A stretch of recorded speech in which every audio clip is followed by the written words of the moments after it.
We're outside the Star City Casino, quite legally standing outside the frontier. We're on the other side. We're in this.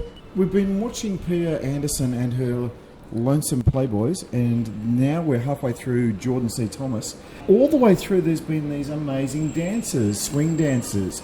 And look, we're standing here with two of them, and they are Trish and Sam. Now, Trish and Sam, let's be fair, you're not old, you're sort of young, yes? Botox. I'm old. But typically, the thing that I've noticed, that swing dancers tend to be younger. What do you think it is about this style of dancing? Probably the fact that you can dance really fast and do cool aerials.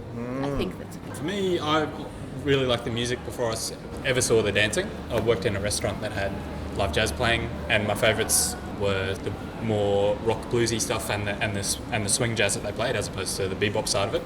And then when I came to Sydney, I thought I'd see some bands, and went and saw a big band play, and all these people dancing, and I started lessons the next week. All the young people. Young people were dancing, like me. Not him, he's old. You were there, actually. Yes. The young people. Now, see, my tradition is more of folk dancing, where it's more like you do this and you do that, then you do that, and you repeat it 87 times.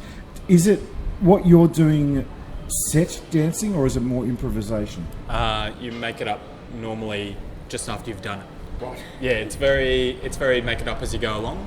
They talk about musicality, where you're listening to the music, and you know the thing about jazz is everyone plays everything differently, and so you're kind of trying to tune in a little bit for a leader and a follower as well, trying to tune in with what the band's doing and suit your dancing, the moves that you're doing to try to match the music to some level. And yeah, I guess there's some of it is kind of choreographed stuff. Some of the trickier stuff you might have a little little patterns and that sort of thing, but mostly you just make it up as you go along, especially social dancing. And as a follow, I'm just trying to read his brain before he leads it. Go, oh my gosh, I don't want to fall down now. Because it's very much lead and follow. I don't know what Sam's going to lead. It may be something with practice, but generally it's, whatever he feels at that moment, I need to keep up. The leading and following, is it a gender thing, or is it... No, there's a girl inside, actually. She only dances lead. Oh, okay. So, and I can lead. Yeah, So definitely not. Trish's been leading. I don't know how to follow, but that's because I don't have the interest in learning that. I like leading, so I'll just keep doing that. But there are guys who follow, and there are a lot of girls who lead. Yeah. It is probably recommended that guys don't usually follow, maybe know how to improve their dancing, but it doesn't look good sometimes when the guys try and do our girly moves. It can be quite interesting. Girls have hips that look pretty. Guys don't have hips that look pretty. Yeah. Yes.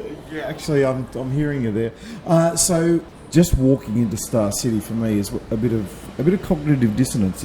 It's bright, it's light, it's plastic, and yet there's this little oasis of music. Now, do you guys come here? Do you come here often?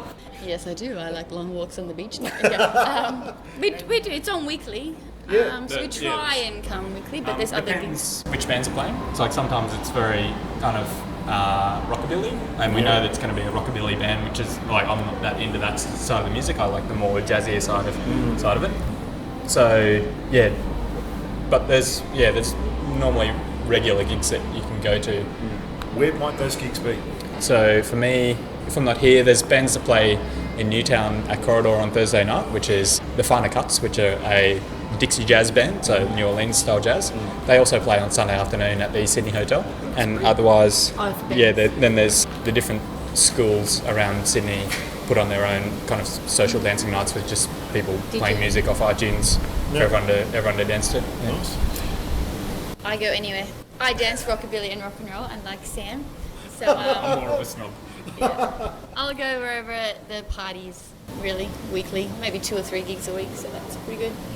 Well, having observed this culture in Canberra only for a few years, and I'm about to move to Sydney very shortly, so I'll watch this with great anticipation. So, Trish, Sam, thanks very much for talking to us tonight. Thank you. Thank you.